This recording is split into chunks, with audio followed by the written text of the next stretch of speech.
लोकतंत्र नहीं है, ये एक दिखावटी लोकतंत्र है, ये कृत्रिम लोकतंत्र है, ये सजावटी लोकतंत्र है। यह वह लोकतंत्र है जिससे कि लोग गायब है। आपको बताता हूं कि 543 लोकसभा के सांसदों में 503 या 4 जो है सो करोड़पति हैं। बदलाव कब आएगा, कैसे होगा? बदलाव है, बाजार ने हमारी विवेक को खत्म कर दिया। बाजार ने हमसे हमारा परिवार छीन लिया, हमारी संतानें छीन ली, बच्चे मान नहीं रहे थे, सब कुछ अकेला हो गया। बाजार को लाभ से नई पीढ़ी इतना विमुख क्यों होती जा रही है समाज से, साहित्य से, संस्कृति से? भारतवर्ष में संविधान भी नहीं है। संविधान की शपथ लेने वालों ने संविधान को खत्म कर दिया है। यहाँ जज ने कहा है संविधान के बारे में कि संविधान बदलने की जरूरत है, वो सभी वहाँ है। आपके दिमाग को कंट्रोल किया जा रहा है, आपके बॉडी को कंट्रोल किया जा रहा है, आपके हाथ में कुछ भी नहीं। साथियों सलाम, नमस्ते, सत श्री अकाल और जय भीम जोहार। साथी, आपने आलोचना शब्द सुना होगा, समीक्षा भी सुनी होगी, लेकिन सभ्यता समीक्षा ये बहुधा कम सुना होगा। तो हमारे साथ एक ऐसा व्यक्तित्व है, एक ऐसी शख्सियत है जो सभ्यता की समीक्षा करता है, संस्कृति की समीक्षा करता है। उसमें सारी चीज़ें आ जाती है, राजनीति भी है, समाज भी है, खेती भी है, किसानी भी है, सारी चीज़ें हैं, लेकिन गड़बड़ नहीं होती वहाँ पर चीज़ें। और किसी का भी रेखांकन जो है, खाका जो है, साफ साफ इनके यहाँ दिखता है, उजागर हो जाता है। तो हम चाहते हैं अपने व्यूवर्स के लिए कि कई खाके जो इनकी निगाह में हैं वो सब नंगे हो यहाँ पर, सीधे सीधे। मैं ये चाहता हूँ खुलकर सामने आए, सारी चीज़ें खुलकर सामने आए, क्योंकि आजकल बेबाकी जो है ना दोस्तों, बिल्कुल दुर्लभ होती जा रही है। कोई बोलना नहीं चाहता है, कोई कहना नहीं चाहता है, घुट घुट कर मरने के लिए तैयार तो ज़रूर है, लेकिन बोलेगा नहीं, बिलबिलाता रहेगा वो, जिंदगी बिलबिलाएगी उसकी, लेकिन कहेगा नहीं। कराह लेने में भी उसे डर लगता है, खौफ लगता है, दहशत में ज़िंदगी है। तो ऐसे समय, ऐसे दौर में मैं सीधे आपको रूबरू कराता हूँ वरिष्ठ सभ्यता समीक्षक डॉक्टर रवि भूषण जी से। सर स्वागत है, इस्तकबाल। धन्यवाद, बताइए।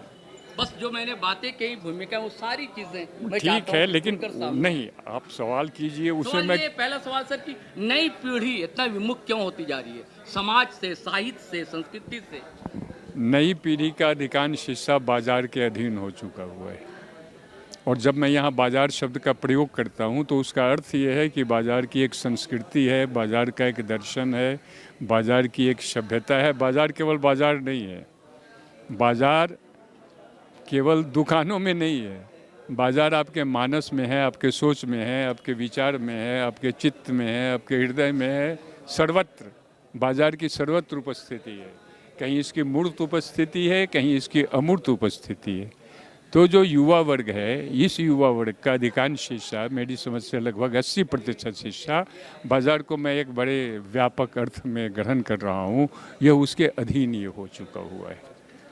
इसके पास चिंतन, सोच, विचार, तर्क कम है, इसके पास अध्ययन कम है। दूसरी दृष्टि का बाजार में तत्काल का महत्व होता है, बाजार में खरीद फोक्त का महत्व होता है, बाजार में क्रय विक्रय का महत्व होता है। बाजार का बुद्धि और विवेक से कोई संबंध नहीं है। खाने पीने की जो चीज़ें बिकती हैं वह एक व्यवसाय है, उसका स्वाद से संबंध है, उसका स्वास्थ्य से संबंध नहीं है। तो बाजार का तत्काल से संबंध है। एक बाजार पूंजी है, यह तात्कालिक पूंजी है। मैं इसे फिरंट पूंजी कहता हूँ, आवाड़ा पूंजी कहता हूँ, लुच्ची पूंजी कहता हूँ, लफंगी पूंजी कहता हूँ। ये मार्केट कैपिटल है, ये फाइनेंस कैपिटल है, ये क्रोनी कैपिटल है, ये अनुत्पादक पूंजी है। ये इसकी उसके विस्तार में अगर न जाए तो ये सारी पूंजी जो है, या जिसे हम बाजार पूंजी कहते हैं, वो केवल बाजार पूंजी नहीं है। उस बाजार पूंजी अत्यंत सूक्ष्म रूप से अपना कार्य करती है। बाजार का दर्शन, बाजार का चिंतन, बाजार के क्या नहीं है, कौन सा ऐसा इलाका है जो बाजार के अधीन नहीं है। जब मैंने एक बार कह दिया, आज से 22 वर्ष पहले मैंने एक लेख लिखा था, चित्त में वित्त का वास, मतलब हमारे चित्त में वित्त वास कर रहा है। तो बाजार सर्वत्र है। जब वो हमारे मानस में आ गया, चित्त में आ गया, तो अब बाजार निर्मित कर रहा है, हमसे हमारी संतानों को छीन लिया गया है। ये सब बात मैं 30 वर्ष पहले कह चुका हूँ, लिख चुका हूँ कि बाजार ने हमसे हमारी संतानें छीन ली। थोड़ा सा आगे बढ़कर कहूँ, लेकिन आपको लग सकता है कि इसमें कुछ अतिरेक है या अतिशयोक्ति है, लेकिन ऐसी कोई बात नहीं है। ये एक वास्तविक कथन है कि अगर आप अपने पुत्र के पिता हैं, तो क्या कारण है कि पुत्र आपकी बात नहीं मान रहा है? आप उसको अच्छा खाना दे रहे हैं, नहीं खा रहा है, वो जिद कर रहा है कि हमें चाउमीन चाहिए, वो जिद कर रहा है, बाजार जो भी बेच रहा है, जो भी फास्ट फूड है, वो कह रहा है कि हमें ये चाहिए। तो उसके दिमाग को नियंत्रित किसने किया, किसने कंट्रोल किया? इस बाजार के साथ गवर्नमेंट है, इस बाजार के साथ बहुत सारी संस्कृति भी आ गई है, साहित्य आ गए हैं, कवि आ गए हैं, कलाकार आ गए हैं, चिंतक विचारक दार्शनिक सभी आ गए। बचे हुए लोग कुछ हैं, वो मुट्ठियों पर है, उंगलियों में है, जो बाजार का विरोध करते हैं, क्योंकि बाजार ने एक अपना दर्शन समाप्त कर दिया है। ये बाजार का पूंजी के साथ संबंध है। तो सवाल है कि कौन सी पूंजी जो है सो अभी पूरे विश्व भर में चल रही है। ये अनुत्पादक है, प्रोडक्टिव नहीं है, इसीलिए फिरंट पूंजी है। फिरंट पूंजी का मतलब ये हुआ कि शेयर मार्केट में जो पूंजी लगी रहती है ना, वो 1 मिनट 1 सेकंड में पूरी दुनिया घूम लेकिन कर सर ये सब तो धीरे धीरे हुआ होगा, शनय शनय ये हुआ। सब प्लान- तो ये समाजवादी शक्तियां जो थी, वाम शक्तियां क्या कर रही थी? नहीं, वाम शक्तियों ने या तो इसे समझने की कोशिश नहीं की, या अगर उन्होंने समझा भी अपने समय पर, तो उनको ये लगा कि अब चीज़ें हमारी हाथ से शुरू हो चुकी हैं। ये चीज़ें मुख्यतः सोवियत रूस के विघटन के बाद शुरू होती हैं, 1990-91 से। हाँ, वो सब उसके बाद से। और थोड़ा सा और आगे बढ़ जाएं तो आप कह सकते हैं कि 80 के दशक से मध्य से। लेकिन और आगे अगर हम बढ़ना चाहें तो जो 70 का दशक था, उस 70 के दशक से बिगनिंग में 1973 और 1974 में जो अमेरिकन पॉलिसी थी, वो पॉलिसी, फॉरेन पॉलिसी हम नहीं कह रहे हैं, उसकी इकोनॉमिक पॉलिसी थी, उस पर अगर आप ध्यान देंगे तो चीज़ें आएंगी, जैसे कि via world bank, via IMF वो चीज़ों को फैला रही थी। तो ये सारी चीज़ें चलती गईं और इसका इतना बड़ा हो गया, जब सोवियत रूस का जब कोलैप्स हो गया तो यह एक ध्रुवीय विश्व हो गया, यूनिपोलर वर्ल्ड। यूनिपोलर वर्ल्ड का सीधा सा मतलब यह था कि अमेरिका के अधीन आ गया है, क्योंकि जिसे आप भूमंडलीकरण कहते हैं, उसे किसिंजर ने बहुत पहले कहा था कि भूमंडलीकरण और कुछ भी नहीं है, वो अमेरिकीकरण है। ये मैं समझता हूँ कि 1996 या 1998 में ये किसिंजर का कहा गया ये कथन है। तो सब कुछ अमेरिकनाइज्ड हो गया, क्योंकि जितने कॉरपोरेट्स हैं, सबसे ज़्यादा कॉरपोरेट्स अमेरिका में है, पूंजी वहाँ है, जितने आपके मीडिया हैं वो सभी वहाँ है। आपके दिमाग को कंट्रोल किया जा रहा है, आपके बॉडी को कंट्रोल किया जा रहा है, आपके हाथ में कुछ भी नहीं है। पहले जो लड़ाई लड़ी गई थी, अगर हम भारतीय संदर्भ में ही हम बात कहें, तो खैबर के दर्रे से हिनहिनाते हुए घोड़े आते थे, लुटेरे लूट करके चले जाते थे। ये फर्स्ट स्टेज था, ये फर्स्ट स्टेज। सेकेंड स्टेज में समुद्र से यात्राएं करके वो आई, वो ईस्ट इंडिया कंपनी है। ये थर्ड स्टेज है जिसमें स्पेस से आ रहा है, आप देख नहीं रहे हैं, आपके माइंड को कंट्रोल कर रहा है, बच्चे के माइंड को कंट्रोल कर रहा है, उसकी पूरी सिस्टम बदल गई है, उसके पैटर्न बदल गए हैं, पढ़ने पढ़ाने के ढंग बदल गए हैं। छोटे छोटे जो स्कूल्स होते हैं और दो पैसे देने वाले जो माँ बाप हैं, आप उनको देखिए कि किस तरह के हैं। एक स्कूल में स्विमिंग पूल का क्या महत्व है, वहाँ पढ़ाई का महत्व है, लेकिन नहीं, ये सारी चीज़ें वहाँ चल रही है। तो जो बेसिक चीज़ है जिसका कि एजुकेशन का या मनुष्य के बुद्धि और विवेक से मनुष्य की मनुष्यता का की रक्षा का या उसके विकसित होने का जो एक संबंध है, उसे नष्ट कर दिया गया है। बाजार ने हमारे विवेक को ख़त्म कर दिया। बाजार ने हमसे हमारा परिवार छीन लिया, हमारी संतानें छीन ली, बच्चे मान नहीं रहे थे, सब कुछ अकेला हो गया। बाजार को लाभ से मतलब है। इसे प्रेमचंद ने 1936 ईस्वी में महाजनी सभ्यता कहा था। ये महाजनी सभ्यता है। तो ये जो पूंजीवाद है, ये इस पूंजीवाद के इस चरण को, इस दौड़ को, ये जिसको आप यूनिवर्सल कैपिटलिज्म कहते हैं, विश्व अर्थव्यवस्था कहते हैं, इसको समझना ज़रूरी है। तो ये सारी चीज़ें मिलकर ये बदलाव कब आएगा, कैसे होगा? बदलाव बहुत मुश्किल है, बहुत कठिन है। असंभव शब्द का प्रयोग मैं जानबूझ करके इसलिए नहीं कर रहा हूँ कि जैसे ही असंभव शब्द का प्रयोग करूँगा उसका मतलब, हाँ, लेकिन ये बहुत मुश्किल है, बहुत कठिन है। अगर मैं साफ शब्दों में कहूँ तो ये आगामी 20-30 वर्ष तक नहीं होने वाला है, क्योंकि मनुष्य के मस्तिष्क को इतना कर दिया गया है, सामान्य जनता को कर दिया गया है।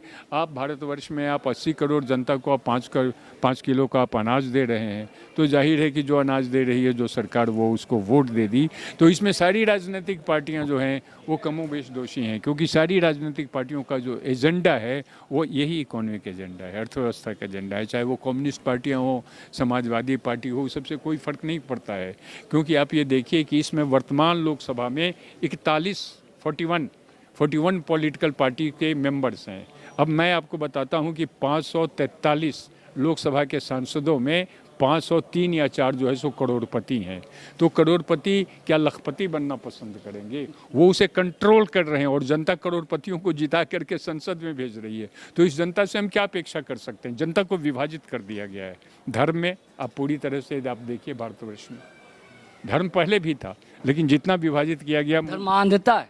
धर्मांधता तो हम कह ही रहे हैं, आगे हम बढ़ रहे हैं। मुसलमानों को 2म दर्जे का नागरिक बना दिया गया है धर्म के आधार पर, जाति के आधार पर, वर्ण के आधार पर, भाषा के आधार पर, लिंग के आधार पर सबको जो है सो खत्म कर दिया गया है। कुछ बचा नहीं है। लोग जितना जश्न मना लें, आप हम केवल हंस सकते हैं। ये जश्न मनाने का समय नहीं है, ये चित्कार करने का ये समय है। तो जिसे आप बाजार कहते हैं उसके बारे में तो ये है, वो तो विराट है, वो एक विराट दैत्य है वो। अब जब हम आपसे बात कर रहे हैं तो हमारे सामने विराट दैत्य का मूर्त रूप में खड़ा है, हम उसे नहीं देख पा रहे हैं। तो मेरी लेकिन इतना निराश भी तो होने की जरूरत नहीं। वस्तु स्थिति यही है। मैं निराश में नहीं हूँ, मैं उम्मीद से मैं चलता हूँ। आशा पर आकाश थमा है, लेकिन सच्चाई यही है। लोकतंत्र है, चुनावी लोकतंत्र गलत है। हिंदुस्तान में कोई लोकतंत्र नहीं है। हिंदुस्तान जो वर्ष में एक बार जो लोकतंत्र का विश्व की जो उसकी जो श्रेणियां बनाने वाली जो संस्था है, उसमें दुनिया के 2 सबसे बड़े लोकतांत्रिक देश संयुक्त राज्य अमेरिका और भारत फ्लॉड डेमोक्रेसी में है। फ्लॉड डेमोक्रेसी का मतलब हुआ त्रुटिहीन लोकतंत्र है। भारतवर्ष में लोकतंत्र नहीं है, ये एक दिखावटी लोकतंत्र है, ये कृत्रिम लोकतंत्र है, ये सजावटी लोकतंत्र है। यह वह लोकतंत्र है जिससे कि लोक गायब है। जिस लोकतंत्र में असहमति का सम्मान नहीं हो, जिसमें संसद में विपक्षी दल के नेता को बोलने नहीं दिया जाता हो और बाहर में असहमति के स्वर को दबाया जाता हो, अर्बन नक्सल वगैरह कर करके गिरफ्तार किया जाता हो, मुकदमे ठोक के जाते हो, अब किस लोकतंत्र की बात करते हैं? भारतवर्ष में एक कागजी लोकतंत्र है। भारतवर्ष में संविधान भी नहीं है। संविधान की शपथ लेने वालों ने संविधान को खत्म कर दिया है। यहाँ जज ने कहा है संविधान के बारे में कि संविधान बदलने की जरूरत है। किसकी बात करें? जो 4 लोकतंत्र के स्तंभ हैं, विधायिका, कार्यपालिका, न्यायपालिका और मीडिया, उसमें किसी भी स्तंभ के बारे में बातचीत कर चुके, उसमें ठठरियाँ बची हुई हैं बस, कहीं भी नहीं, किसी की भी बात में। विधायिका पर कीजिए, एक्सयूडी पर कीजिए, आप ईडी को देखिए, आप सीबीआई को देखिए, आप इनकम टैक्स पर देखिए, सब जगह अपने आदमी फिट कर दिए गए हैं। तो मंच पर बोलने के लिए कि ठीक है हमारा बड़ा अच्छा खासा लोकतंत्र ये होगा, लेकिन फैक्ट में ये लोकतंत्र का अर्थ क्या होता है? असहमति के स्वर का सम्मान करना है कि नहीं है? असहमति के स्वर को कौन सुन रहा है? कोई नेता सुन रहा है किसी भी पार्टी का? आरएसएस सुन रहा है? ज़्यादा अगर हमारी बात अगर ज़्यादा लोगों तक पहुंचेगी तो जाहिर है वो हमारे खिलाफ माने किसी के खिलाफ वो हो सकते हैं। निराशा, बेहद निराशाजनक माहौल है, लेकिन उसी में संघर्ष भी चल रहा है, उसी में शाहीन बाग भी है, उसी में आंदोलन भी है, उसी में संविधान बचाओ भी है, उसी में रैलियां भी है। तो ये चीज़ें चल रही हैं, लेकिन जितनी इनकी संख्या है उससे कहीं अधिक विराट संख्या जो है सो उन आतताइयों की है, जिन आतताइयों ने घेरा बड़ा है। पूरा घेरा बड़ा है नहीं, वो वैश्विक स्तर पर है। उसके साथ कॉरपोरेट पूंजी है, उसके पास जो है सो न्यू टेक्नोलॉजी है, उसके पास हिंदुत्व है। तो पूरा भारतवर्ष आज 3 के एक त्रिकोण में जो है सो फंसा हुआ है, और वह त्रिकोण हिंदुत्व, कॉरपोरेट और न्यू टेक्नोलॉजी का है। ये शुक्रिया सर आपको। इसके साथ हमें आज्ञा दें, इजाज़त दें दोस्तों। लेकिन जाने से पहले फिर वही आग्रह गुजारिश करूंगा कि अगर आपने हमारा चैनल सब्सक्राइब नहीं किया दोस्तों तो ज़रूर कर लें, और वीडियो धड़ाधड़ फटाफट खटाखट शेयर करें, लाइक करें, कमेंट करें। आज्ञा दें, इजाज़त दें। जय हिंद, जय भारत।